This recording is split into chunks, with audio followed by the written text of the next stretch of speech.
ఈరోజు మనం డిస్కస్ చేయబోయే టాపిక్ మీనా టు నాడి ఆస్ట్రాలజీ నుంచి గుణాస్ అనే ఒక ఫోర్త్ పిల్లర్ మనం మాట్లాడుకోబోతున్నాము. ఫస్ట్ టాపిక్ ఉత్తమ ద్రేకాణం మాట్లాడేసుకున్నాము, రెండోది నక్షత్ర దిగ్బలం మాట్లాడేసుకున్నాం, మూడోది జీవా శరీర మాట్లాడేసుకున్నాం, ఫైనల్గా గుణాస్ గురించి మాట్లాడుకుంటున్నాం. దీని గురించి ఇంట్రడక్షన్లో చెప్పుకున్నాం, మధ్యలో కూడా చెప్పుకున్నాం, కానీ కొంచెం ఇక్కడ స్పెసిఫిక్గా చెప్పుకోబోతున్నాము. కాలాంశ అనేది కూడా దీనిలోనే ఒక టాపిక్. కాలాంశ సిమిలర్లీ సబ్లాడ్ థియరీ లాగా ఉంటుందని నక్షత్రాన్ని మళ్ళీ సబ్ డివిజన్ చేసుకుంటా పోతారు, కానీ ఇక్కడ దీన్ని సబ్ డివిజన్ అనకూడదు, కాలాంశాన్ని మాత్రమే అనాలి. అంటే నక్షత్రాన్ని డిఫరెంట్ భాగాలుగా చేస్తారు. కానీ నేను ఆ టాపిక్ని కవర్ చేయదలుచుకోలేదు, నేను ఆ టాపిక్ని టచ్ చేయట్లేదు, ఫస్ట్ నుంచి కూడా అది చెప్తున్నాను, మీరు డైరెక్ట్గా బుక్లోంచి చదువుకోవచ్చు. అండ్ రెండో పాయింట్ ఏంటంటే గుణాస్ అనే ఈ కాన్సెప్ట్ ఏదైతే ఉన్నదో దీనిలో కొంచెం కాంట్రవర్సీ ఉన్నది, అది ఎట్లా ఐడెంటిఫై చేశారు అనే దాని గురించి కొన్ని కన్ఫ్యూజన్స్ ఉన్నాయి. కానీ నాకేం అర్థమైందో దాన్ని నేను చెప్పే ప్రయత్నం చేస్తున్నాను. ఈ గుణాస్ అనేవి అసలు ఎక్కడి నుంచి వచ్చాయంటే భాగవతంలో మామూలుగా త్రిగుణము అనే ఒక అధ్యాయం నుంచి దీన్ని రాఘవాచార్య గారు అర్థం చేసుకొని ఆయన ఏం చెప్తున్నారనంటే రకరకాల ఎగ్జాంపుల్స్ బుక్లో ఇవ్వడం జరిగింది. కానీ నాకు అర్థమైన పాయింట్ ఏంటంటే ప్రకృతిలో అనేక రకమైన ఎలిమెంట్స్ ఉన్నాయి. అంటే పంచభూతాలని మనం ప్రకృతి అంటాం, అట్లనే ప్రకృతిలో ఈ త్రిగుణాలు అనేవి ఉన్నాయి, అట్లనే మనుషుల్లో ఈ త్రిగుణాలు అనేవి ఉన్నాయి. మనం తినే ఆహారంలో ఈ త్రిగుణం అంటే సాత్విక ఆహారము, రాజసిక ఆహారము, ఇట్లా రకరకాలుగా ఉన్నాయన్నమాట. సో అట్లనే గ్రహాలు కూడా ప్రకృతిలోనే భాగం కాబట్టి ఆ గ్రహాలకి గుణాలు అప్లై అవుతాయి కాబట్టి అవి ఒక పర్టికులర్ గుణాన్ని కలిగి ఉంటాయి. అది రాశితో తర్వాత ఒక పర్టికులర్ పొజిషను దీంతో సంబంధం లేకుండా ఇంకో గ్రహం చూసిన దాంతో కూడా సంబంధం లేకుండా వాటికి సొంత గుణాలు అనేవి ఉంటాయి అనేది చెప్పడం జరిగింది. ఆ గుణాల ద్వారా ఆ గ్రహానికి అంటే ఒక మనిషి యొక్క ట్రేడ్ క్వాలిటీస్ ఎలా ఉంటాయి. అప్పుడు నాకు ఆస్ట్రాలజీ అంటే పిచ్చి, మీకు ఇంకోటి కార్టూన్స్ అంటే పిచ్చి ఉండొచ్చు, ఆర్ట్ అండ్ రైటింగ్ అంటే పిచ్చి ఉండొచ్చు, అట్లా రకరకాల మనిషికి ఒకటి ఉంటుంది. అట్లా ప్రతి మనిషికి ఒక ట్రేడ్ ఉంటుంది కదా, అట్లాంటిది ఈ గుణాలు అనేవి సిగ్నిఫై చేస్తాయని. కానీ మనకు అర్థమైన దాన్ని బట్టి, నాకు అర్థమైన దాన్ని బట్టి నేను ఏం చెప్పగలను అది చెప్పే ప్రయత్నం చేస్తాను. అనేది కొంచెం కాంట్రవర్సీ టాపిక్ అని చెప్పి చెప్పడం జరిగింది. బట్ కాకపోతే నాకు అర్థమైంది, ఎందుకంటే 4 పిల్లర్స్ అన్నప్పుడు మనం 4 పిల్లర్స్ గురించి చెప్పుకోవాలి కదా, సో వదిలేయకూడదు కదా. కాబట్టి అది టాపిక్ వైజ్గా నేను చెప్తాను. మనకు అర్థమైన దాన్ని బట్టి మనం ఎంత వాడుకోగలుగుతామో అంత వాడుకునే ప్రయత్నం చేద్దాం. అంటే రకరకాల పారామీటర్స్ అనమాట. ఒక్కోసారి ఒక పారామీటర్ని వెరిఫై చేస్తారు, అది అక్కడ సాటిస్ఫై కాకపోతే ఇంకో పారామీటర్ని కూడా యూజ్ చేయడానికి ట్రై చేస్తారు. అట్లనే గుణాస్ కాన్సెప్ట్ కూడా అట్లనే. ఆ గుణం ఎలా ఉంది, గ్రహం కనుక పర్టికులర్ గుణాన్ని కనుక బలంగా కలిగి ఉంటే, ఇప్పుడు సాత్వికం అనే ఒక గుణం ఉంది, ఆ సాత్వికంగా ఒక గ్రహము సాత్వికమైన గ్రహము సాత్విక గుణాన్ని 100%గా కలిగి ఉందనుకో అది చాలా బలమైన రిజల్ట్స్ ఇస్తుందని చెప్పి సిగ్నిఫై చేయడం జరిగింది. అలాంటి దశాభుక్తులు వచ్చినప్పుడు చాలా ఫ్రూట్ఫుల్ రిజల్ట్స్ వచ్చేదానికి అవకాశం ఉంటుంది. ఇప్పుడు తామసిక గ్రహం ఉంటుంది, అసలు గుణాలు ఎన్ని ఉన్నాయో ఫస్ట్ ఒకసారి చెప్తా.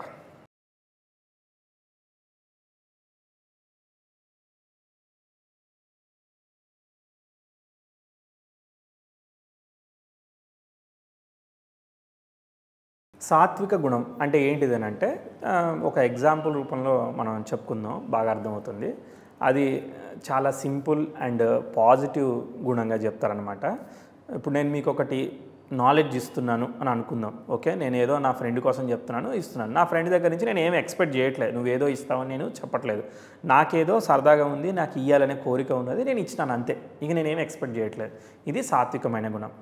తామసిక గుణం, రాజసిక గుణం అంటే ఏంటిదనంటే నేను మీకు మీరు నా క్లాస్ వింటున్నారు కాబట్టి 10 రూపాయలు మీరు ఇస్తానంటే నేను చెప్తా, లేదంటే నేను చెప్పను. సో ప్రతిఫలం ఆశించి చేసే విధంగా ఉండే. ఇప్పుడు ఇప్పుడు ఒక కింగ్ దగ్గర ఒక వ్యక్తి పనిచేస్తున్నాడు, సో దానికి కనెక్ట్ అయి ఉన్నాడు, ఒక వేరే వాళ్ళ ద్వారా లబ్ధి పొందుతూ వేరే వాళ్ళకి హెల్ప్ చేస్తున్నాడు, అర్థమైందా. ఇప్పుడు ఏదో ఒకటి డాక్యుమెంటేషన్ని ప్రాసెస్ చేయాల్సిన సిచ్యువేషన్ ఉంది ఆయనకి, సో ఒక పెద్ద ఆఫీసర్ని కాంటాక్ట్ అయ్యాడు, కింద వీళ్ళకి చేసి పెడతానని చెప్పాడు, దీని ద్వారా బెనిఫిట్ అయ్యాడు, ఓకే, సో మీరు నాకు ఇది ఇస్తే నేను చేయించి పెడతానని చెప్పాడు. ఇట్లాంటి సందర్భంలో అంటే ఇద్దరికి విన్ సిచ్యువేషన్లో ఈ రాజసిక గుణం ఇన్వాల్వ్ అవుతూ ఉంటుంది అనమాట. అంటే ప్రతిఫలం ఆశించి చేసేది ఏదైతే ఉంటుందో అది పూర్తి స్థాయిలో పాజిటివ్ కాదు, పూర్తి స్థాయిలో నెగిటివ్ కాదు, మిక్స్డ్ గుణం అనమాట, అది మధ్యస్థం. తామసిక గుణం ఏంటిదేనంటే ఒక్కోసారి ఎక్స్ట్రీమ్లీ మ్యాలిఫిక్నెస్ అనమాట. అంటే ఒక్కోసారి మనల్ని మోసం చేసిన సందర్భాలు ఉంటాయి కొన్ని వ్యక్తులు. కొన్ని సిచ్యువేషన్లో కొంత ఎక్స్ట్రీమ్లీ కాంప్లికేషన్స్ జరిగేవి ఉంటాయి. ఇప్పుడు కొన్ని ఎగ్జాంపుల్స్ కూడా ఇచ్చారనమాట బుక్లో, మీరు కూడా చదవచ్చు. ఇల్ హెల్త్ని సూచిస్తుందని, రకరకాల సమస్యలు వస్తాయని, రకరకాల ప్రాబ్లమ్స్ ఉంటాయని చెప్పడం జరిగింది. జస్ట్ జనరల్గా అది తామసిక గుణం గురించి మాత్రమే. కానీ ఒక గ్రహం తామసిక గుణం సంబంధించిన గ్రహమే అనుకో, అది తామసిక గుణాన్నే కలిగి ఉందనుకో, అది 100% పాజిటివ్గా పనిచేస్తుంది అనమాట. తామసిక గ్రహం కూడా పాజిటివ్గా పనిచేస్తుంది. అది రైట్ పొజిషన్లో, రైట్ ప్లేస్లో, రైట్ గుణాన్ని కనుక కలిగి ఉంటే. ఇప్పుడు ఉదాహరణకి ఒక మంచి వ్యక్తి, అంటే యుద్ధం ఏం చేయలేడు వాడు, చాలా పాజిటివ్, ఒక బ్రాహ్మణుడు అనుకుందాం, సాత్వికమైన వాడు అనుకుందాం. కానీ యుద్ధం చేస్తున్నట్టు బయట షో ఆఫ్ చేస్తున్నట్టు యాక్షన్ చేశాడు. కానీ రియల్ టైంలో యుద్ధం వచ్చింది, అప్పుడు ఏం చేయగలుగుతాడు? ఇప్పటిదాకా యాక్షన్ చేశాడు, నిజానికి యుద్ధమే రాదు. సో అలాంటప్పుడు ఏమవుతుంది? ఫెయిల్ అవుతుందా? అట్టనే ఒక వ్యక్తి చాలా సాఫ్ట్గా బిహేవ్ చేశాడు, సడన్గా వాడు వచ్చి ఏదైనా చేయడానికి ట్రై చేశాడు. సో అప్పుడు బయట కనిపించింది ఒకటి, లోపల ఉన్న సిచ్యువేషన్ ఒకటి. కాబట్టి ఎక్స్ట్రీమ్లీ అది ఫెయిల్ అయ్యేదానికి అవకాశం ఉంటుందా? ట్విస్ట్ ఇస్తుంది. కాబట్టి గ్రహాలు కూడా కంప్లీట్లీ ఏదైతే చూడడానికి కనిపిస్తున్నాయో మంచిగా, అదేవిధంగా ఇన్నర్ లెవెల్లో గుణం కూడా బాగున్నట్టయితే, అంటే మూడు లెవెల్స్లో, మళ్ళీ ఒక్కొక్క గ్రహానికి మళ్ళీ 3 లెవెల్స్లో చెక్ చేస్తారనమాట. బ్రహ్మ విష్ణు మహేశ్వర్ లాగా ఇప్పుడు గ్రహానికి జీవము శరీరము ఎలా కనుక్కున్నారు? 3 లెవెల్స్, అంటే 2 లెవెల్స్ అనమాట. అంటే గ్రహం యొక్క నక్షత్రాధిపతి, దాని నక్షత్రాధిపతి వెళ్ళారు కదా. సేమ్ అలానే ఇక్కడ కూడా ఒక డిఫరెంట్ కాన్సెప్ట్ ద్వారా ఒక గ్రహానికి పాసిబుల్ కాంబినేషన్స్ మళ్ళీ 3 రకాలుగా. ఒక గ్రహానికి ఒక గుణం కలిగి ఉండొచ్చు, కానీ మళ్ళీ అది ఏదో ఒక నక్షత్ర పాదంలో ఉంటుంది కదా. సో నక్షత్రాన్ని బట్టి ఒకటి, నవాంశని బట్టి ఒకటి, ఇంకో మధ్యలో ఒకటి ఉంది. అది ఎలా కనుక్కున్నారో ఎవరికి తెలియదు, అది కనుక్కోమని మనకే అప్పచెప్పారనమాట. సో మీకు కూడా ఏమన్నా అది ఎలా వచ్చింది అనేది అర్థమైతే డెఫినెట్లీ కామెంట్ చేయండి. అసలు ఎలా ఒక గుణానికి పాసిబిలిటీస్ కనుక్కున్నారనేది చెప్తాను. అట్లనే దానికన్నా ముందుగా గ్రహాలు ఎలా క్లాసిఫై చేశారు. సాత్విక గ్రహాలుగా వేటిని సాత్విక గ్రహాలు అన్నారు, వాటికి సంబంధించిన నక్షత్రాలే అవి అవుతాయి అన్నమాట. సో గ్రహాల్ని సాత్విక గ్రహాలు ఏమన్నారు, రాజసిక గ్రహాలు ఏమన్నారు, తర్వాత తామసిక గ్రహాలుగా ఏవి తీసుకున్నారు. సో సాత్విక అంటే పాజిటివ్ అండ్ ఎప్పుడు కూడా పాజిటివ్ రిజల్ట్స్, బెనిఫిక్స్ని సాత్విక గ్రహాలుగా తీసుకున్నారనమాట. రాజసిక గ్రహాలుగా కొన్ని గ్రహాలు తీసుకున్నారు, మ్యాలిఫిక్స్ని తామసిక గ్రహాలుగా తీసుకోవడం జరిగింది. చూపిస్తాను నేను. సాత్వికుడిని నేను ఎస్ అనే సింబల్తో, రాజసిక్ని ఆర్ అనే సింబల్తో, తామసిక్ని టీ అనే సింబల్తో సిగ్నిఫై చేస్తున్నాను. ఎందుకంటే ముందు మనకి ఈ 3 కాంబినేషన్స్ పెట్టినప్పుడు టీఎస్టీ, ఎస్టీటీ ఇట్లా రకరకాలుగా మాడిఫై అయిపోతూ ఉంటుంది. సో అట్లాంటప్పుడు నేను 3 సార్లు అది రాయకుండా షార్ట్ టర్మ్స్ని ఇంట్రడ్యూస్ చేశాను మీకు. ఎస్ఆర్టీ అంటే సాత్విక, రాజసిక, తామసిక అన్నమాట.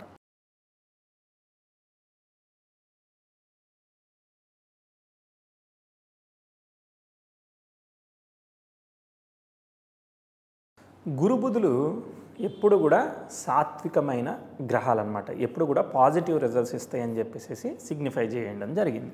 రవిని పూర్తి పాపగ్రహంగా మీనటు నాడిలో కన్సిడర్ చేయరని మనకు తెలిసిందే. ఇక్కడ కూడా రాజసిక గ్రహంగా సిగ్నిఫై చేశారు. సింహం అధిపతి కూడా రవే కదా. సో అది రాజసిక. మనకి కర్కాటకము, సింహము మనకి రాజగ్రహాలని తెలుసు కదా. సో మేబీ అలా సిగ్నిఫై చేశారు. తర్వాత శుక్రుని కూడా రాజసిక ప్లానెట్గానే డిఫైన్ చేయడం జరిగిందనమాట. ఓకే, ఈయన ఎవరు గురువు అనేవాడు దేవతలకు గురువు, శుక్రుడు అనేవాడు దైత్యులకు గురువు. ఓకే, సో అక్కడ అంటే బట్ వాల్యూస్ అండ్ ఎథిక్స్ బ్యాలెన్స్డ్గా ఉండేదానికి, అంటే శుక్ర ప్రయత్నం అంటే నువ్వు బాగున్నంత వరకు నీతోనే బాగుంటాను, సో ఏదైనా తేడా వచ్చిందంటే నేను హార్మ్ఫుల్గా కూడా చేసేదానికి అవకాశం ఉంటుంది. అది శుక్ర ప్రయత్నం అనమాట. సో అది బ్యాలెన్స్డ్గానే ఉంటుందన్నమాట. అది కూడా రవి, చంద్ర, శుక్రులు మనకి రాజసిక. ఇక పాపగ్రహాలు 4 ఉన్నాయి మిగిలినవి. కుజ, శని, రాహు, కేతు 100% మ్యాలిఫిక్స్ అనమాట. దానిలో అసలు ఇక కాంట్రవర్సీ ఏం లేదనమాట. క్లియర్గా మనకు కనిపిస్తుంది. ఇవన్నీ కూడా మనకి తామసిక గ్రహాలుగా సిగ్నిఫై చేశారు. ఇప్పుడు గుణాలు ఈ నక్షత్రాలకి మనకి సంబంధం ఉంటుంది కదా. సో ఒక గ్రహం ఎలా ఒక గుణాన్ని కలిగి ఉండేదానికి అవకాశం ఉంది అనేది నేను మీకు చూపిస్తాను. ఒక చార్ట్ వేస్తాను, మీకు అర్థమవుతుంది. ఇది ఒక్కొక్క గ్రహానికి ఇప్పుడు ఎక్కడ గురువు ఉన్నా కూడా ఆ గురువు సాత్వికమైన గ్రహం కదా. అది ఎలా వస్తుందో చూపిస్తుంది. దానికన్నా ముందుగా వీళ్ళకి పర్మిటేషన్స్ అండ్ కాంబినేషన్ ఉన్నాయి. ఎందుకంటే ఒకడు గురువు వచ్చేసేసి గురు నక్షత్రంలోనే ఉన్నాడు కదా, ఎప్పుడు జోడియాక్ సైన్లో తిరుగుతూనే ఉంటాడు. సో రకరకాల నక్షత్రంలో ఉన్నప్పుడు రకరకాల గుణాన్ని పొందేదానికి అవకాశం ఉంటుంది. అర్థమైందా? సో ఒక మంచివాడు ఒక 100 మంది చెడ్డవాళ్ళ మధ్యలో ఉన్నాడు అనుకో, వాడి ఏమి పనిచేయదు, వాడి చెప్పే మాటకేం పనిచేయదు. అదే చెడ్డవాళ్ళ మధ్యలో ఒక బలమైన చెడ్డవాడు నాయకుడిగా ఉన్నాడు అనుకో, వాడు చెప్పేది నడుస్తుంది. అట్లా ప్రతి గ్రహం, ఇప్పుడు పాజిటివ్ గ్రహం వెళ్ళి పాజిటివ్ దగ్గర మాట్లాడింది అనుకో, దానికి వాల్యూ వస్తుంది, దానికి సర్టెన్గా బలం పనిచేస్తుంది. సో ఎవరెవరికి కంఫర్టబుల్ అని అంటే ప్రైమరీగా గురుబుధులు నక్షత్రాల్లో ఉన్నారనుకో, 6 నక్షత్రాలు అంటే గురువుకో 3 నక్షత్రాలు, పునర్వసు, తర్వాత విశాఖ, తర్వాత పూర్వభాద్రపద, అలానే ఆశ్లేష, తర్వాత జ్యేష్ఠ, రేవతి, ఇవే కదా గురుబుధ నక్షత్రాలు. ఈ నక్షత్రాల్లో గురువు కానీ బుధుడు కానీ ఉన్నాడు అనుకో, మంచిది, నక్షత్రం బాగుంది కాబట్టి డెఫినెట్లీ వాళ్ళు మంచి గుణాన్ని కలిగి ఉంటారు. అలా కాకుండా తామసిక నక్షత్రాలు శని, కుజ, రాహువు, అలానే కేతు, ఈ నక్షత్రాల్లో కనుక గురువు ఉన్నాడు అనుకో, అదంత బెనిఫిషియల్ కాదనమాట. ఒకవేళ గురువు వెళ్ళి రాజసిక గ్రహాలు అంటే శుక్ర, చంద్ర, రవి నక్షత్రాలు ఉన్నారనుకో, అంత 100% కాదు కానీ 50%, కొంచెం పర్సంటేజ్లో ఇక్కడ మాట్లాడలేదు, బట్ నేను ఊరికే ఎక్స్ప్లెయిన్ చేస్తున్నాను. సో 100% ఇచ్చేది 50%, యావరేజ్గా రిజల్ట్ ఇస్తుంది, పూర్తిగా రిజల్ట్ ఇవ్వదు. అది ఇక్కడ మనకి చెప్పింది. రెండోది ఏంటిది? రాజసిక గ్రహాలు సాత్విక నక్షత్రాల్లో ఉంటే అది యావరేజ్గానే ఇస్తుంది. అదే రాజసిక నక్షత్రంలోనే చంద్రుడు చంద్ర నక్షత్రంలో ఉన్నాడు అనుకో, బాగానే పనిచేస్తాడు. చంద్రుడు రవి నక్షత్రంలో ఉన్నాడు అనుకో, అప్పుడు కూడా బాగానే పనిచేస్తాడు. ఎందుకంటే వాళ్ళిద్దరు కూడా రాజసిక ప్లానెట్సే కదా, సో కాబట్టి బాగా పనిచేస్తారు. అదే తామసిక నక్షత్రంలో ఉంటే అంతగా పనిచేయవు, ఎందుకంటే గుణాన్ని కోల్పోతాయి అన్నమాట. సో పూర్తిగా పాజిటివ్గా పనిచేయవు. అలానే తామసిక గ్రహాలు కూడా తామసిక నక్షత్రంలో ఉంటేనే బాగా రిజల్ట్ ఇస్తాయి. అది మళ్ళీ రాజసిక్ కానీ సాత్విక్ కానీ ఉంటే అంతగా రిజల్ట్ ఇవ్వవు. కొన్ని దగ్గర అర్థమైంది ఏంటంటే, కొంతమందితో మాట్లాడితే వాళ్ళు తామసిక గ్రహం రాజసిక్లో ఉండొచ్చు, పర్వాలేదు అన్నట్టుగా చెప్తున్నారు. బట్ బుక్లో అయితే మాత్రం క్లియర్గా రాసి ఉన్నది ఏంటంటే, తామసిక గ్రహము రాజసిక నక్షత్రంలో ఉండకూడదు, అలానే రాజసిక గ్రహం తామసిక నక్షత్రంలో ఉండకూడదు అని చెప్పి ఇవ్వడం జరిగింది. దాన్ని ఫస్ట్ ఒక టేబుల్లో పెడతాను, ఆ తర్వాత మనం మాట్లాడదాం.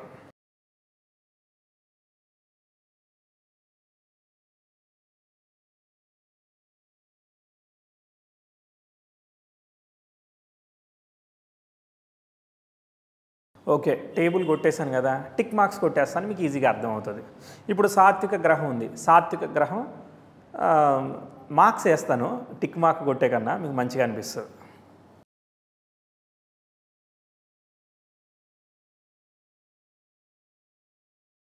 నేను మీనటు నాడి సంబంధించిన ఒక క్యాలిక్యులేటర్ బిల్డ్ చేశానని చెప్పాను కదా. సో ఒక గ్రహం ఎంత పర్సంటేజ్ గెయిన్ చేసింది అనే దానికి 3 లెవెల్స్ ఉన్నాయి. ఒక్కొక్క ప్లానెట్కి 3 రకాల గుణాలు కలిగి ఉంటాయి. ఇప్పుడు మనం చూస్తే నక్షత్రం ద్వారా ఒక పార్ట్ ఆఫ్ గుణాన్ని మనం గెయిన్ చేసాము. ఇంకా వేరే విధంగా మనకు వస్తాయి. ఇంకో 2 ఎలిమెంట్స్ ఉన్నాయి, వాటిని కూడా నేను పర్సంటేజ్ కట్టాను అనమాట, చూపిస్తాను నేను.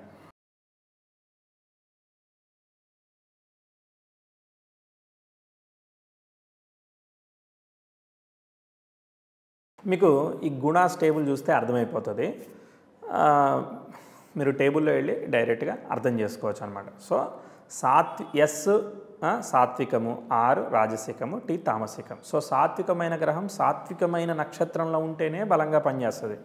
ఒకవేళ రాజసిక నక్షత్రంలో ఉంటే దాని గుణం యావరేజ్ అయిపోతుంది, అంత బాగా పనిచేయదు, మరి నెగిటివ్ రిజల్ట్ కూడా ఇవ్వదు. అదే ఒకవేళ తామసిక నక్షత్రంలో ఉంటే గుణం పోయినట్టే, యాజ్ ఎక్స్పెక్టెడ్గా అది పర్ఫామ్ చేసేదానికి పని చేయకపోవచ్చు అనేది ఒక రూలు.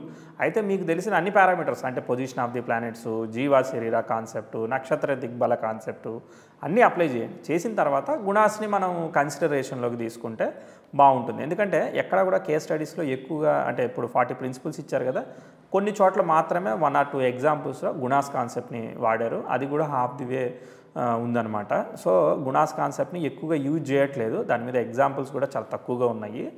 బట్ మనం ట్రై చేద్దాం. మన ప్రిడిక్షన్ అంతా మనం ట్రై చేసాం, అయినా కూడా మనకు అర్థం కావట్లేదు, ఎక్కడో పోయింది అని అనిపించింది అనుకో. వేదికలో ఏం చేస్తారు, ఉపగ్రహాలను ఎతుకుతూ ఉంటారు, రకరకాలుగా చూస్తారు కదా, అలానే ఇక్కడ గుణాస్ని ఎతుకుదాం, ట్రై చేద్దాం. అక్కడ ఏమన్నా మనకి దొరుకుతుందా, ఆన్సర్ దొరుకుతుందా, అలా ట్రై చేయడానికి హెల్ప్ఫుల్గా ఉంటాయి.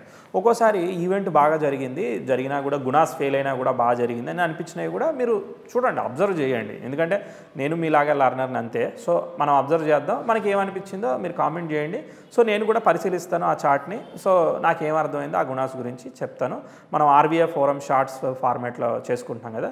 మీ క్వశ్చన్ 1 మినిట్లో ఆన్సర్ చేసేటట్టు ఉంటే డెఫినెట్లీ దానిలో ఆన్సర్ చేసే ప్రయత్నం చేస్తాను. బర్త్ డీటెయిల్స్ ఇచ్చి ఏంటి గుణాలని మాత్రం అడగండి. లర్నింగ్ డౌట్ అయితే మనకి బాగుంటుంది. సరే, ఇప్పుడు అర్థమైంది కదా. సాత్విక గ్రహం అనేది సాత్విక గుణాన్ని కలిగి ఉండాలి బలంగా. అలానే రాజసిక గ్రహం రాజసిక గుణాన్ని కలిగి ఉండాలి. అంటే 3 గ్రహాలు ఉన్నప్పుడు ఆ 3 గ్రహాల్లో ఏదో నక్షత్రంలో ఉంటే బాగానే పనిచేస్తుంది. తర్వాత నెక్స్ట్ తామసిక గ్రహం కూడా తామసిక సంబంధమైన నక్షత్రాల్లో ఉంటే కూడా బాగానే పనిచేస్తుంది అని చెప్పి, గుణం స్పాయిల్ కాకుండా ఉంటుంది అని చెప్పి, దాని ట్రేడ్ స్పాయిల్ కానప్పుడు ఇప్పుడు వేదికలో కూడా ఎట్లా చెప్తారనంటే, ఇప్పుడు మేషంలో ఒక గ్రహం ఉంది, కుజుడు ఉన్నాడు. కుజుడు ఎవరు? అగ్నితత్వ గ్రహం. మేషంలో అగ్నితత్వ దాన్ని ఆక్యుపై చేసింది. నవాంశలో మేషంలో ఉన్న, సింహంలో ఉన్న, ధనస్సులో ఉన్న తన యొక్క ఎలిమెంట్ అగ్ని అనే ఎలిమెంట్ స్పాయిల్ కాదు కాబట్టి పాజిటివ్ రిజల్ట్ ఇస్తాడు. అలానే కర్కాటకం జలతత్వం కాబట్టి జలంలో అగ్ని పడితే ఏమవుతుంది? అందుకే మనకు వెస్టర్న్ ఆస్పెక్ట్స్లో కూడా స్క్వేర్ ఆస్పెక్ట్ ఫెయిల్ అయ్యేది. అందుకే కుజుడెళ్ళి అగ్ని నీళ్ళల్లో పడితే ఏమవుతుంది? ఆరిపోతుంది. సో అనుకున్నంత పర్ఫామ్ చేయలేకపోవడానికి కారణమవుతూ ఉంటుంది. సో ఒక ఎలిమెంట్ పక్కాగా పర్ఫామ్ చేయాలంటే దానికి కావాల్సిన టెండెన్సీ ఉండాలన్నమాట. అందుకని గుణాస్ అనేవి కూడా ఇదే రకంగా పనిచేస్తాయని నాకు మనసుకు అనిపించింది అనమాట. ఓకే, సో చూద్దాం. డెఫినెట్లీ వర్తి టాపికే. ఇప్పుడు గుణాస్ని ఎలా డిఫైన్ చేశారో కూడా ఒక చార్ట్ వేసుకుని మనం చూసుకుందాం.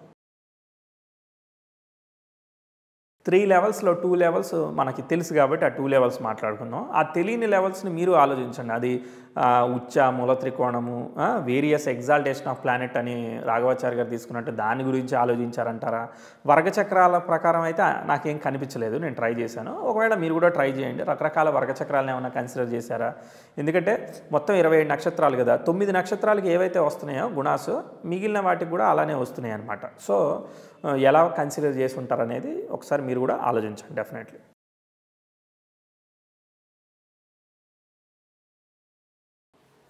స్క్రీన్లో మీరు చూస్తే నేను నవాంశ రాశిచక్రం వేరుగా వేయట్లేదు. ఒక రాశిచక్రంలోనే 2 గ్రహాలు పెడతాను. కాకపోతే నవాంశకి ఆకుపచ్చ రంగు పెనుని, తర్వాత D1 చార్ట్కి లగ్న చక్రానికి పసుపు రంగు పెనుని వాడతాను. సో మీకు దానికి కోడ్ కూడా రాశాను చార్ట్ మీద. సో నేను రాస్తూ ఉంటాను. ఒక గ్రహం కనుక తీసుకుంటే దానికి గుణాలు ఏ విధంగా 3 త్రిగుణాలు వస్తాయి కదా, పాజిబిలిటీ ఆఫ్ గుణాస్ చూపించి నేను చార్ట్ వేస్తాను, చార్ట్లో చూపిస్తాను. పాజిబిలిటీ ఆఫ్ గుణాస్ ఎట్లా కాంబినేషన్స్, పర్మిటేషన్స్ అండ్ కాంబినేషన్స్ ఎట్లా ఫామ్ అవుతాయో చూద్దాం. అది చూసి ఈ చార్ట్లో మనం గ్రహం తీసుకుందాం.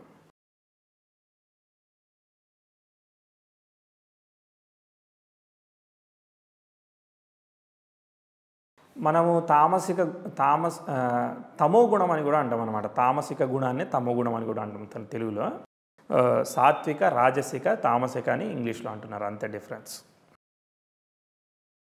సాత్వికంలో మళ్ళీ ఎన్ని వస్తాయి? మళ్ళీ 3 వస్తాయి.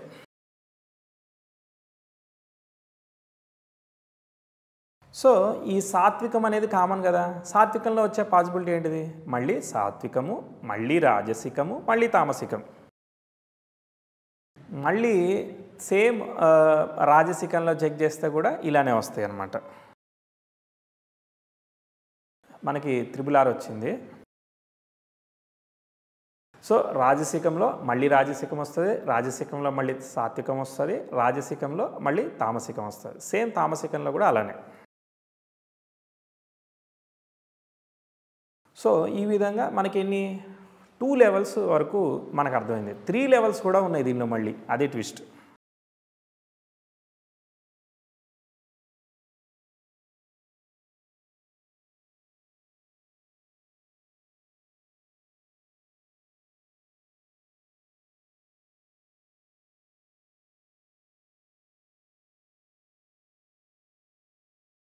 ఈ విధంగా సో మొత్తం ఎన్ని కాంబినేషన్స్ వచ్చాయి?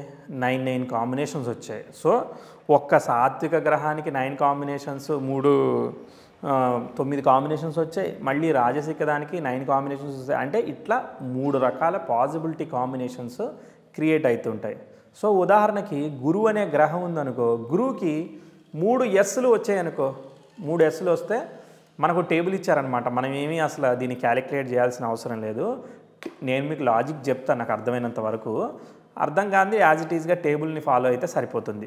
కొన్ని నక్షత్రాల దగ్గర అది 100% వస్తదనమాట. కొన్ని నక్షత్ర పాదం ఒక్కొక్క పాదానికి మొత్తం 108 పాదాలు ఏవైతే ఉన్నాయో, ఆ 108 పాదాలకి 9 గ్రహాలకి కలిపి బుక్‌లో టేబుల్ ఇచ్చారు. నేను వీలైతే ఏం చేస్తానంటే ఆ టేబుల్‌ని ఇప్పుడు డిస్‌ప్లే చేస్తాను. దీని కింద ఉంది. నా దగ్గర డిస్‌ప్లే చేస్తాను. సో, దానిలో లాజిక్ క్రాక్ కాంది టేబుల్ రూపంలో డిస్‌ప్లే చేస్తున్నా. లాజిక్ ఏదైతే డిరైవ్ అయిపోయిందో దాన్ని డిస్‌ప్లే చేయట్లేదు. ఓకేనా?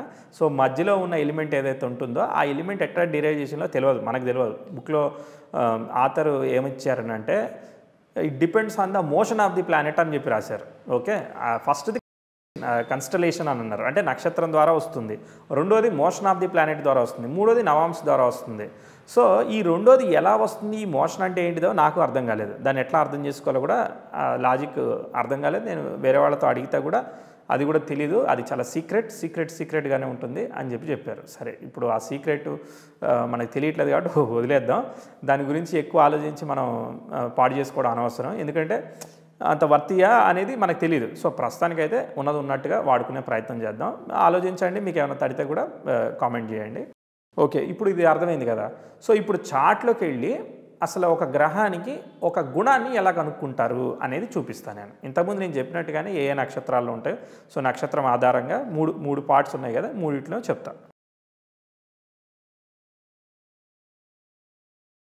సో, మనం కొన్ని గ్రహాల్ని వేసుకుంటే మనకి అర్థమైపోతది.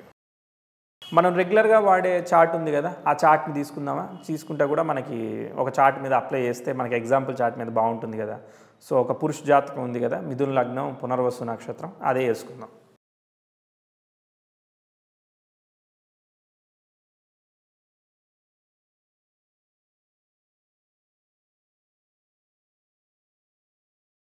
సో, మిథున లగ్నం చంద్రుడు 25 డిగ్రీలు. సో, పునర్వసు నక్షత్రంలో ఉన్నాడు. రెండో పాదంలో ఉన్నాడు. తర్వాత నెక్స్ట్ ఫైనల్‌గా ఏంటిది గురు బుధులు పంచమంలో ఉన్నారు. 10.50 డిగ్రీలకి గురువు ఉన్నాడు. తర్వాత బుధుడు వచ్చేసేసి మనకి ఎన్ని డిగ్రీలో ఉన్నాడు? 29 డిగ్రీల్లో ఉన్నాడు. శుక్ర 5 డిగ్రీలు, రాహు 9 డిగ్రీలు, తర్వాత వృశ్చికంలో ఉన్నారు. రవి 17 డిగ్రీల్లో ఉన్నాడు. తర్వాత కుజుడు వచ్చేసి 23 డిగ్రీల్లో ఉన్నాడు. శని వచ్చేసేసి 1 డిగ్రీకి ఉన్నాడు. సో, ఇది నవాంశ ఎక్కడ ఉంటుంది? సో, అది మనం రాసుకోవాలి. సో, ఇక్కడే నేను నవాంశ ప్లానెట్‌ని కూడా మనం నోట్లెక్కేసుకున్నాం. సో, చంద్రుడు పునర్వసు 2లో ఉన్నాడు కాబట్టి మనకి అది 4 పాదాలు. ఈ యొక్క 4 పాదాలు రాహువు కలుపుకుని 8వ పాదం. సో, వర్గోత్తమం కన్నా ముందు కాబట్టి వెనకాల వృషభంలో చంద్రుడు ఉన్నాడు. మిథునంలో బుధుడు ఉన్నాడు. ఎందుకంటే 29 డిగ్రీస్ తులలో ఉన్నాడంటే వాయుతత్వ రాశిలో లాస్ట్ పాదంలో ఉన్నాడు కదా! కాబట్టి వాయుతత్వ రాశి తుల నుంచి స్టార్ట్ అవుతుంది కాబట్టి మిథునంలో వేసేసాను. తర్వాత గురువు 10 డిగ్రీలు దాటి ఉన్నాడు కదా! అంటే 4వ పాదం ఫ్రమ్ ద వాయు అంటే మకరంలో ఉంటాడు. తర్వాత మనకి శని 1 డిగ్రీ వాయుతత్వంలో 1 డిగ్రీ ఉన్నాడంటే మనకి త్వరలోనే ఉంటాడు. ఎందుకంటే అది కుంభంలో ఉన్నాడు కదా! సో, రవి వచ్చేసి 17 డిగ్రీలు అంటే బుధ నక్షత్రం 1 ఆల్రెడీ గురు నక్షత్రం 1 అంటే 6వ పాదం అన్నమాట అక్కడ. 6వ పాదం ఫ్రమ్ ది జల నుంచి అంటే కర్కాటక నుంచి 6వ పాదం ధనుసులో ఉంటాడు. కుజ వచ్చేసేసి 23 డిగ్రీలకి ఉన్నాడు. 8వ పాదంలో ఉండొచ్చు. మేబీ కుంభంలో ఉండొచ్చు. రాహు 9 డిగ్రీ అని అంటే 3వ పాదం ఫ్రమ్ ది జల అంటే కన్నిలో ఉంటాడు.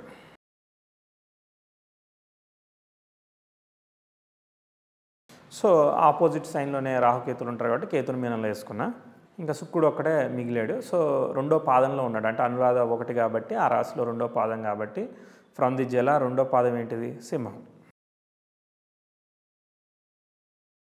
ఇప్పుడు నవాంశ తయారు చేసుకున్నాము. ఇప్పుడు మన క్వెషన్ ఏంటంటే గుణాన్ని ఐడెంటిఫై చేయాలి.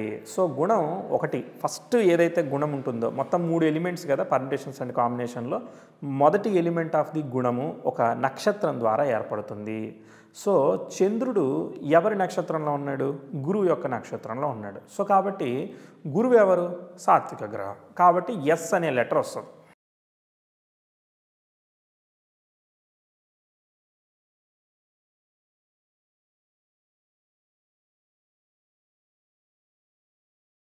చంద్రుడు నవాంశలో ఎక్కడున్నాడు? సో వృషభంలో ఉన్నాడు. అది రాజసిక్ రాశి, వృషభ రాశి. కాబట్టి ఎస్ అండ్ ఆర్ వచ్చింది. మధ్యలో ఎక్కడొచ్చిందో ఏమొచ్చిందో తెలియదు కదా, దానికే టేబుల్ ఉన్నది, ఆ టేబుల్ ప్రజెంట్ చేస్తాను.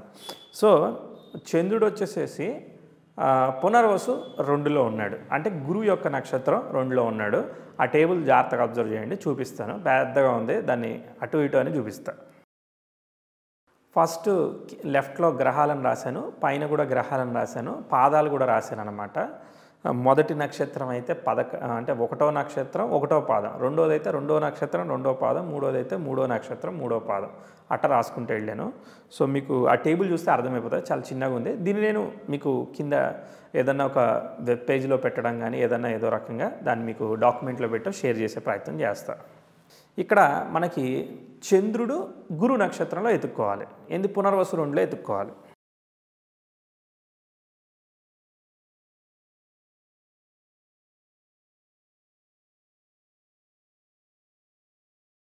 ఇగో పైన టేబుల్లో 5వ టేబుల్ పైనుంచి కిందకి. సో 5వ టేబుల్లో మనకి ఆర్ అనే సింబల్ కనిపించింది. గురువు యొక్క నక్షత్రం 2వ పాదం ఏదైతే ఉంటుందో అది ఏ నక్షత్రం, గురు నక్షత్రం అయినా 9 గ్రహాలకి సిమిలర్గానే రిపీట్ అవుతుంది. సో కాబట్టి నేను 9 గ్రహాలకు మాత్రమే వేసుకున్నాను, 27 నక్షత్రాలకి వేసుకోవాలి. గురువు అన్ని నక్షత్రాలకి అదే వస్తుంది అనమాట. సో అది టేబుల్లో ఉన్న కామన్ ఎలిమెంట్ ఆర్ వచ్చింది. సో లాస్ట్ ఎలిమెంట్ ఆరు, మిడిల్ ఎలిమెంట్ కూడా ఆరే. ఫస్ట్ ఎలిమెంట్ మాత్రం ఏంటిది మనకి నక్షత్రం వల్ల సాత్విక్ వచ్చిందనమాట. ఈ ఆర్ అనేది ఎలా వచ్చిందో తెలియదు కాబట్టి నేను టేబుల్ పెట్టుకున్నాను. మొత్తం ఇది గుర్తుపెట్టుకోవడం కష్టంగా ఉంది అని అంటే మీరు కూడా టేబుల్ పెట్టుకుని ఫాలో అవ్వచ్చు. సో ఎస్ఆర్ఆర్ అనేది వచ్చింది. చంద్రుడు ఎవరు? రాజసిక గ్రహం. రాజసిక గ్రహంలో 2 ఆర్లు వచ్చాయన్నమాట. సరే, మొదటిది నక్షత్రం ద్వారా వస్తుంది, మీరు 40 మార్కులు వేసుకుంటాను, రెండోది మూడో దానికి 30 మార్కులు వేసుకుంటానంటే వేసుకోండి, లేదు మొత్తానికి కలిపి 33 వేసుకుంటానంటే వేసుకోండి. వేసుకొని మీరు చెక్ చేయండి, అంటే మీకు వచ్చిన దాన్ని బట్టి మీరు చెక్ చేయండి. కాబట్టి ఇది ఒక 60%, 30 వేసుకుంటే ఒక 60% బలంగా గుణాన్ని కలిగి ఉంది. చంద్రుడు రాజసిక గ్రహం అయ్యి ఆ రాజసిక గ్రహం లగ్నం మీద ఉంటూ మంచిగా గుణాన్ని కలిగి ఉన్నాడు. అంటే ఈ చంద్రుడు ఎవరికైతే ఏదైనా ఒక గ్రహానికి కనుక జీవ మరియు శరీర అయినట్టయితే ఆ జీవ శరీరాలో గురుచంద్రులు వచ్చారనుకుందాం. ఈ చార్ట్లో మనం లాస్ట్ టైం నిన్న కూడా మనం జీవ శరీరంలో డిస్కస్ చేసుకున్నాం. ఇదే చార్ట్లో గురుకుజులు చాలా వచ్చారు. అదే గురుచంద్రులు కాకుండా రవిచంద్రులు వచ్చున్నారనుకో, ఆ రవిచంద్రులు 2 రాజసిక గ్రహాలు అయ్యి ఆ రవిచంద్రులకి ఈ విధంగా మనకి మంచి స్కోరింగ్ వస్తే చాలా బాగుంటుంది. వాటి పొజిషన్స్ కూడా మంచిగా బాగుంటుంది. మనకి ఏం చెప్పారు నిన్న క్లాస్లో, ఇవేవైతే జీవ శరీర ప్లానెట్స్ ఉన్నాయో అవి మంచి పొజిషన్స్లో ఉండాలి, వాళ్ళ మధ్య మంచి మిత్రత్వం ఉండాలి, మంచి గుణాన్ని కలిగి ఉండాలి, ఉచ్చ స్వక్షేత్ర మిత్రక్షేత్రాల్లో ఉండాలి, శుభగ్రహాల చేత చూడబడాలి, పాపగ్రహాల చేత చూడబడకూడదు. ఇట్లా బాగా లిస్ట్ ఆఫ్ రూల్స్ అవి చెప్పారు. సో కాబట్టి గుణాలు అనేది ఒక వాల్యూ కదా, ఆ వాల్యూ మనం ఇక్కడ డిస్కస్ చేసేసాం. సో ఇప్పుడు చంద్రుడికి మనకి ఈ విధంగా వచ్చింది. సో గురుకుజులు వచ్చారు కదా, గురుకుజులు వాళ్ళ నక్షత్రాల్లో మనకి చూడడానికి సరిగా కనిపించలేదు కదా, చాలా వాటికి గురుకుజులు వచ్చారు కదా, గురుకుజులకి ఎత్తుకుదాం. ఇప్పుడు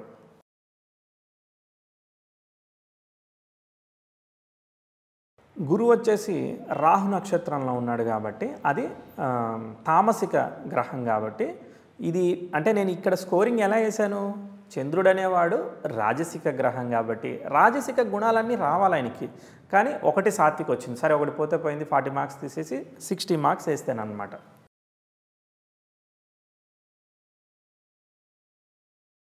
గురువు కూడా అలా వెతుకుదాం.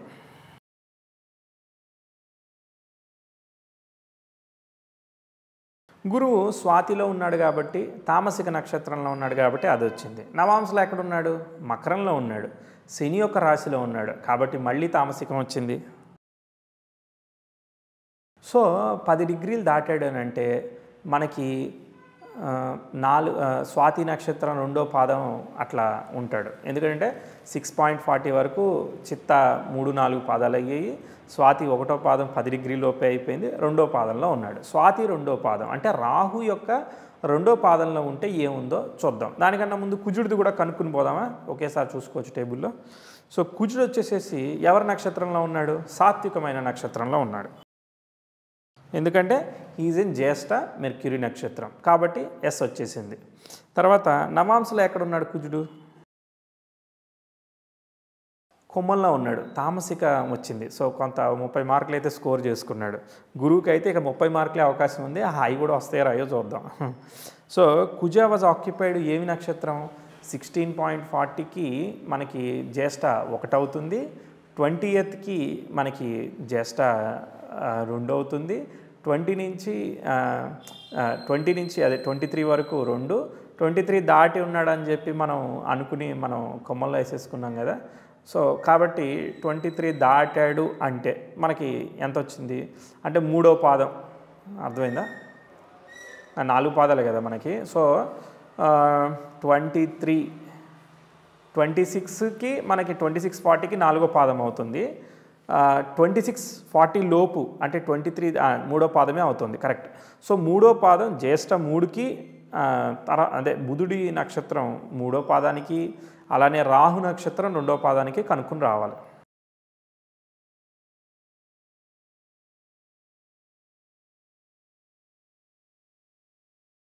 గురువుకి కుజుడికి కనుక్కుంటున్నాం, కన్ఫ్యూజ్ అవ్వాల్సిన అవసరం ఏం లేదు. ఇది ఏ ప్లానెట్ నక్షత్రాల్లో ఉందో అది కనుక్కోవాలి. కుజుడు వచ్చేసి బుధ నక్షత్రం 3వ పాదంలో ఉన్నాడు, అంటే పైనుంచి కిందకి 6వ కాలం.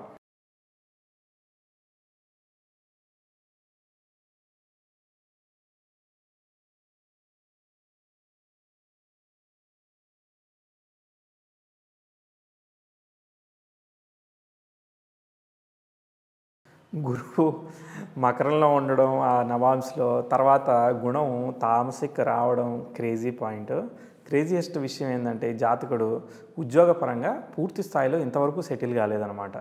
సో అక్కడ దశమాధిపతి అనేవాడు గుణాన్ని పూర్తి స్థాయిలో కోల్పోవడం జరిగింది. తర్వాత కుజుడు వచ్చేసేసి 2 సాత్వికము 1 తామసిక, అంటే జస్ట్ ఒక 30% మనకి గుణాన్ని కలిగి ఉన్నాడు. సో ఈ గురుకుజులే కారణమయ్యారు కాబట్టి ఏంది జాబు వీటన్నిటిలో ప్రోగ్రెస్ ఇట్లాంటి విషయాల్లో ఛాలెంజింగ్, అంటే ఆ గురువు కోల్పోవడం, ఆ గురువు జీవ శరీర ప్లానెట్స్ అవుతూ గుణాన్ని కోల్పోవడం వల్ల పూర్తి స్థాయిలో రిజల్ట్ అనుకున్నంత స్థాయిలో యాజ్ ఎక్స్పెక్టెడ్గా ఇవ్వడంలో ఫెయిల్ అవుతుందని మనం ఊహించవచ్చు. అంటే ఎందుకు అన్ని రకాల పాజిటివ్ దశ భుక్తులు జరిగినా ఎందుకు రిజల్ట్ ఇవ్వట్లేదని అంటే అప్పుడు ఓకే ఒరిజినల్ ట్రేడ్ అది పెద్దగా అనుకున్నంత స్థాయిలో ఇవ్వట్లేదు కాబట్టి గుణం స్పాయిల్ అయింది కాబట్టి యాజ్ ఎక్స్పెక్టెడ్గా, అంతేగాని జస్ట్ రాహు నక్షత్రంలో ఉన్నది గురువు బాగాలేదు అని చెప్పి మనం చెప్పుకోకూడదు. దాని పొజిషన్ బాగానే ఉంటుంది, అర్థమైంది. ఇప్పుడు బుధుడు ఆక్యుపైడ్ గురు నక్షత్రం, సో గురువు పంచమంలో ఉన్నాడు, అది లగ్నాధిపతికే మంచిది, అర్థమైందా. కానీ ఇక్కడ ఎక్కడ అది కారకత్వం అవుతుందో, ఏ భావానికి కారకత్వం అవుతుందో ఆ భావానికి జీవ అండ్ శరీర కారకులు వచ్చినప్పుడు మనం దాన్ని పరిశీలించుకుని ఓకే గుణం పారామీటర్లో ఇది సరిగా లేదు, పొజిషన్ పారామీటర్లో బాగానే ఉంది, అలా ఒక్కొక్కటి మనం అంచనా వేసుకుంటూ మనకు తెలిసిన దానిలో మనం ప్రిడిక్ట్ చేసేటట్టు మనం ప్రయత్నం చేస్తూ మన దగ్గర ఉన్న ఈవెంట్స్తో సరిపోల్చుకోవడానికి ట్రై చేసి అప్పుడు కొత్త చార్ట్స్ మీద ఎట్టనో మనకు ప్రిడిక్షన్ చెప్పడం వచ్చు కాబట్టి మనం దీన్ని ఆపాదించుకొని ఎంతవరకు వర్క్ అవుతుంది, ఇదే పారామీటర్ ఎంతవరకు మనకి సిగ్నిఫికెంట్ రోల్ ప్లే చేస్తుంది ప్రిడిక్షన్ చెప్పడానికి అనేది మనం ఐడెంటిఫై చేయొచ్చు అనమాట. ఇంకోటి రెట్రోగ్రెషన్ అనే కాన్సెప్ట్ ఉన్నది, అది మనం మీనట్ ఉన్నాడు కోర్స్ అయినాక మనం మాట్లాడుకుందాం, అది కూడా చాలా బాగా పనిచేస్తుంది. ఓకే సరే ఓకే, ఇక్కడ గుణాస్ కాన్సెప్ట్ ఇదిగో ఈ టేబుల్ వాడుకొని మనం వర్కౌట్ చేసుకోవచ్చు. ఫుల్ టేబుల్ కావాలంటే ఫుల్ టేబుల్ ఇస్తాను, మీకు ఫుల్ టేబుల్ కావాలంటే ఫుల్ టేబుల్ కావాలని కామెంట్ చేయండి. లేదు నాకు ఇదంతా చాలా ఈజీగా క్యాలిక్యులేట్ చేసుకోగలుగుతాను నక్షత్రాన్ని బట్టి అని అంటే హాఫ్ టేబుల్ ఏదైతే కావాలో హాఫ్ టేబులే ఇస్తాను, ఫస్ట్ హాఫ్ టేబులే పెడతా. ఫుల్ టేబుల్ కావాలంటే మాత్రం మీరు కామెంట్ చేయండి, ఫుల్ టేబుల్ ఇచ్చే ప్రయత్నం చేస్తాను. ఓకే సో మీకు గుణాస్ కాన్సెప్ట్ ఇంతే అనమాట. దీని అప్లికేషన్ కూడా ఇలానే జీవ శరీరం మీద అప్లై చేయొచ్చు. అట్టనే ఇప్పుడు సప్తమంలో ఒక గ్రహం ఉందనుకో, అది సరిగా లేకుండా ఉండి ఇట్లనే గుణాన్ని కనుక కోల్పోతుందనుకో అప్పుడు సప్తమ భావ ఫలితాన్ని ఇవ్వదుగా, అర్థమైందా. సో ఇప్పుడు పంచమంలో గురుబుధులు ఇద్దరు కూడా కలిసి ఉన్నారు, అక్కడ బలవంతమైన గ్రహం గురువే అయ్యింది, గురువే అయ్యి గుణాన్ని ఇవ్వట్లేదు, అలాంటప్పుడు కూడా మరి ఛాలెంజెస్ ఇస్తుందిగా అనుకున్న ఎక్స్పెక్టెడ్ రిజల్ట్ ఇవ్వడంలో. సో ఇలా మనకి ఏ దశాభుక్తి జరుగుతూ ఉంది, అది ఏం చేస్తూ ఉంది, ఆ ప్లానెట్ ఎలా ఉంది, దాని స్టార్లెడ్ ఎలా ఉన్నాడు, ఒక్కొక్కటే అంచనా వేసుకుంటూ మనం ట్రై చేయొచ్చు. ఫస్టే కంగారు పడకండి, గుణం రాలేదు అయ్యో అయిపోయిందా అని అనుకోకండి. ఎందుకంటే position of the planet result ఇస్తుంది, అర్థమైందా? గుణం ఒక్కటే ఫైనల్ కాదు. ఇది గుణం అనేది ఒక ఎలిమెంట్. అంటే ఇప్పుడు మనకి 10 రకాల వెపన్స్ ఉన్నప్పుడు గుణం ఒకటి ఎలిమెంట్ అంతే. సో కంగారు పడాల్సిన అవసరం లేదు. ఏ విషయాల్లో ఇప్పుడు బ్రహ్మ సహితం ఏకవింశతి దశాల్ని దాటి ముహూర్తం పెట్టలేడు అని అంటే ముహూర్తం ఎవరు పెట్టుకోవట్లేదా? పెట్టుకుంటారు ముహూర్తం, అందరూ బాగానే ఉంటారు కూడా. సో దానిలో సర్టెన్ పార్ట్ ఆఫ్ ద థింగ్స్లో అది ఇప్పుడు లైఫ్లో అప్స్ అండ్ డౌన్స్ ఎట్లా వస్తాయో అది సర్టెన్ పార్ట్లో ఎక్స్పెక్టెడ్గా రిజల్ట్స్ ఇవ్వలేకపోవడానికి అవకాశం ఉంటుంది. దాన్ని మనం మ్యాథమెటికల్గా ఐడెంటిఫై చేయడానికి ఈ ఎలిమెంట్ని గుణాస్ అనే కాన్సెప్ట్ని మనం యూజ్ చేసే ప్రయత్నం చేస్తున్నాము. అయితే నేను కూడా ఇంకా ప్రాక్టీస్ చేయాల్సింది ఉన్నది, నేను కూడా ట్రై చేస్తున్నాను. సో నాకు ఎంతవరకు ఈ గుణాస్ మీద కమాండ్ వస్తుందో వచ్చినాక ఇంకా కొత్తగా నేను ఏమైనా అర్థం చేసుకోగలిగితే దాన్ని కూడా నేను మళ్ళీ అప్డేట్ని పోస్ట్ చేసే ప్రయత్నం చేస్తాను. సో మేజర్గా 4 పిల్లర్స్ ఏవైతే ఉన్నాయో మనం దీంతో దాదాపుగా కవర్ చేసుకున్నాము. సో దీన్ని నేను మ్యాథమెటికల్గా జీవ శరీర ప్లానెట్స్కి ఏ ప్లానెట్ ఎంతెంత గుణాన్ని ఎంత పర్సంటేజ్లో సంపాదించుకుంది. ఇప్పుడు ఈ టేబుల్ ఉంది కదా, ఈ టేబుల్ని బేస్ చేసుకొని నేను పర్సంటేజ్ని మ్యాథమెటికల్గా ఎక్సెల్లో ప్రోటోటైప్లో బిల్డ్ చేసేసాను.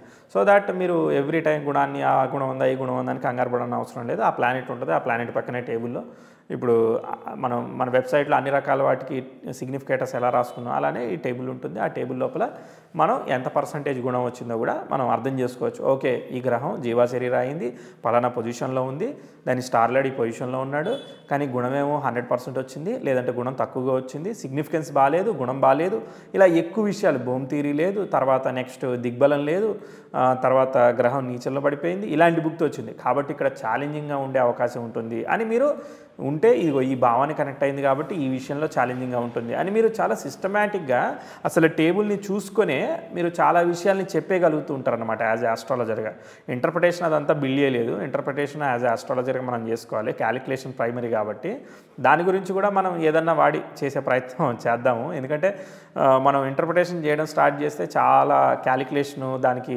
పర్మిటేషన్స్ అంటే కాంబినేషన్స్, ఇప్పుడు అవుట్ ఆఫ్ 0 to 1 ఒక 0 to 1 అంటే 0 to 1 ఉండదు, 0.01 0.02 ఎట్లుంటుంది, 1 to 1000 అనుకోండి. 1 to 1000లో చాలా పాసిబిలిటీస్ ఉంటాయి. ఆ పాసిబిలిటీస్ అన్నీ మనం మాట్లాడి రాయాల్సి వస్తూ ఉంటుంది ఇంటర్ప్రిటేషన్ గురించి రాయాలంటే. Okay, so but as of no calculation వరకు మనం అర్థం చేసుకునే ప్రయత్నం చేద్దాం. ఇప్పుడు ఈ పర్సంటేజ్ కట్టడం కూడా కొంచెం వరకు హెల్ప్ఫుల్లే కదా ప్రిడిక్షన్ చేసేటప్పుడు. సో ఒక్కొక్కటి step by step me ideas కూడా ఇదిగో పలానాది బిల్డ్ చేస్తే బాగుంటుంది క్యాలిక్యులేటర్ అనే ఐడియాస్ని కూడా పోస్ట్ చేయండి. మీరు RVA ఫోరంలో పోస్ట్ చేసినా పర్లేదు, కామెంట్ రూపంలో పెట్టినా పర్లేదు. మనం దాని మీద కూడా మనం ఎప్పుడన్నా వీలున్న దాన్ని బట్టి డిస్కషన్ చేసుకునే ప్రయత్నం చేద్దాము. సో మేజర్ 4 పిల్లర్స్ని కవర్ చేసినాం కాబట్టి ఇక బేసిక్స్ ఎప్పుడో చెప్పుకున్నాం మీనా టు నాడి సంబంధించినవి. సో నేను దీనిలో ఏ చెప్పినా మీనా టు నాడి సంబంధించినవి RVA తెలుగు ప్లేలిస్ట్ ఏరియాకి వెళ్ళి మీనా టు నాడి ఆస్ట్రాలజీ అనేది మీరు చూస్తే దానిలో అన్నీ 1 by 1 లిస్టెడ్గా ఉంటాయి ఎపిసోడ్స్. అసలు కంగారు పడాల్సిన అవసరం లేదు. నెక్స్ట్ ఎపిసోడ్ ఏది, ప్రీవియస్ ఎపిసోడ్ ఏది అని మీరు RVA Telugu YouTube channel open చేయండి.